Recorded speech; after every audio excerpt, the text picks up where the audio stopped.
Il y a quelque chose qui me surprend encore après 12 ans de vie nomade, c'est qu'on passe des heures à comparer les billets d'avion, les logements, les assurances, mais très peu de voyageurs prennent le temps de vérifier s'ils sont en train de payer leur visa au vrai tarif. Et pourtant, les arnaques au visa en ligne explosent. Certains sites te font payer 50, 100 ou même 150 $ pour un document qui est gratuit ou qui coûte à peine quelques dollars.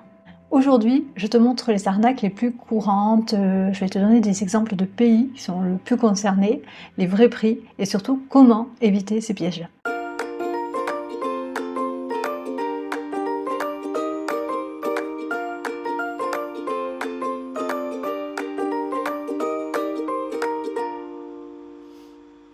Avant de rentrer dans les cas concrets, il faut comprendre pourquoi ce type d'arnaque fonctionne aussi bien. Les sites frauduleux achètent des publicités Google, se placent juste au-dessus des sites officiels et utilisent une présentation extrêmement professionnelle. Logo, drapeau, mentions comme service officiel, formulaire en français, tout est fait pour inspirer confiance. Le problème, c'est que beaucoup de sites gouvernementaux sont vieillots, mal traduits, pas très visibles et parfois difficiles à identifier. Résultat, le site frauduleux semble plus vrai que le site réel. Et comme les voyageurs sont souvent fatigués, pressés ou bien stressés dans leurs préparatifs de voyage, ils cliquent simplement sur le premier lien qui ressemble vaguement à quelque chose d'officiel. Maintenant, je vais te donner quelques exemples des pays les plus touchés par ces arnaques.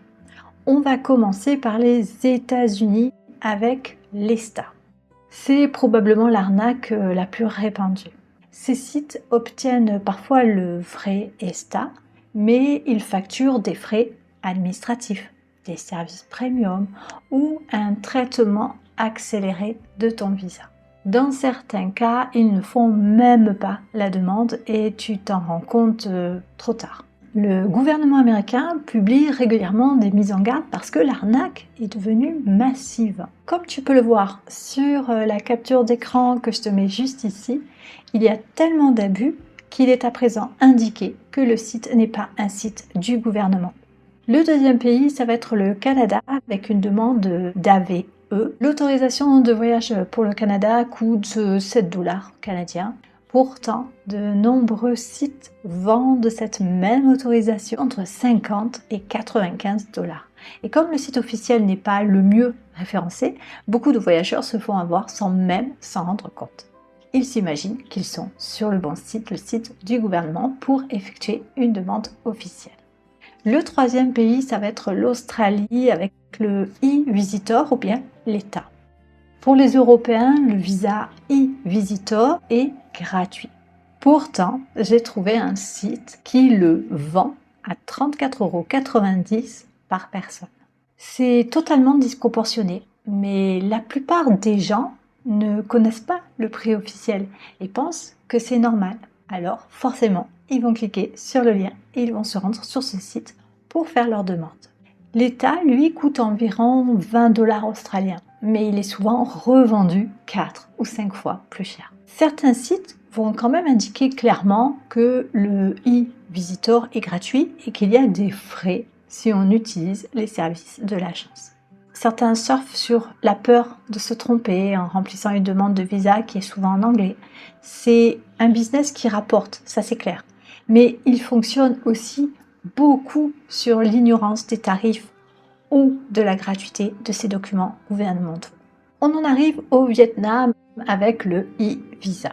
Tu le sais peut-être, mais actuellement, le Vietnam propose une entrée gratuite sur son territoire de 45 jours. Il n'y a aucune demande à faire, aucun formulaire à remplir avant de venir au Vietnam. Mais peut-être que tu as envie de rester plus longtemps, de visiter le pays pendant 1 mois, 2 mois, 3 mois. Si tu es dans ce cas, tu peux faire une demande de e-visa, donc c'est un visa électronique qui va te donner droit à 90 jours au Vietnam.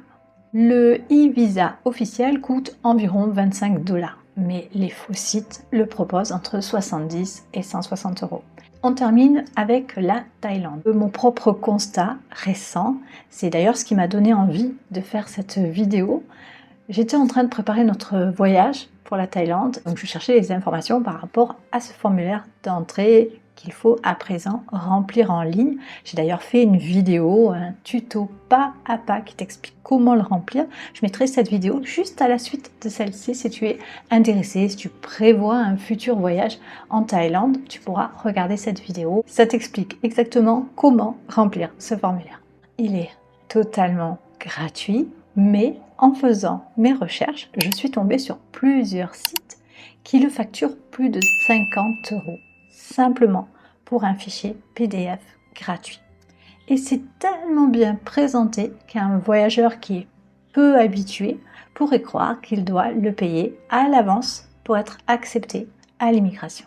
J'ai identifié 3 grandes catégories d'arnaques et je vais te les partager maintenant. Parce que toutes les arnaques tournent autour de 3 méthodes. La première méthode, c'est la surfacturation légale mais trompeuse. Le site remplit réellement la demande pour toi, mais il va t'ajouter des frais astronomiques. C'est légal, mais c'est présenté de façon trompeuse. Le deuxième cas, ça va être le faux service. Tu payes en ligne le service et tu n'obtiens rien. Ou alors tu reçois un faux document ou tu penses avoir un visa jusqu'à ce qu'on te refuse l'embarquement. Et le troisième cas, bien, c'est le vol de données et celui-ci, forcément, c'est le pire. Le site ressemble à un service de visa, mais son but est de collecter tes informations de passeport, ton adresse, ta date de naissance, parfois même tes numéros de carte bancaire, lorsque tu vas pour payer ce fameux visa. Ces données sont revendues ou bien utilisées pour d'autres arnaques, mais plus graves. Comment éviter toutes ces arnaques? Avec 3 réflexes simples.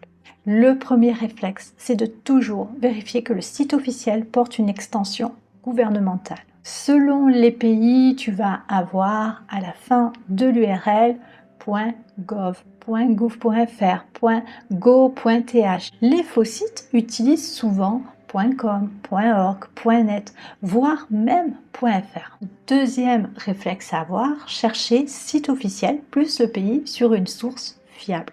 Par exemple, tu vas taper USA, ESTA, official, website. Les premiers résultats sont souvent des publicités payantes, donc il faut descendre un petit peu et là, tu atteindras les sites officiels du gouvernement. Et le troisième réflexe, c'est de connaître les vrais prix avant de faire la demande. Si tu sais que l'ESTA coûte 40 $, tu ne te feras jamais avoir par un site qui te le propose à 90 €. Quand tu connais le vrai prix, tout devient plus simple. Voyager, c'est une liberté extraordinaire, mais c'est aussi une responsabilité. Et les arnaques au visa sont devenues tellement sophistiquées qu'il suffit d'un moment d'inattention pour perdre des dizaines, parfois des centaines d'euros. La bonne nouvelle, c'est qu'en comprenant comment fonctionnent ces sites et en connaissant les vrais prix, tu peux voyager beaucoup plus sereinement et éviter ces pièges-là. J'espère que cette vidéo t'aura été utile et si tu as été confronté à ce genre d'arnaque, n'hésite pas à la partager en commentaire, ça peut aider d'autres futurs voyageurs. Je te laisse et puis je te donne rendez-vous dimanche prochain pour une nouvelle vidéo.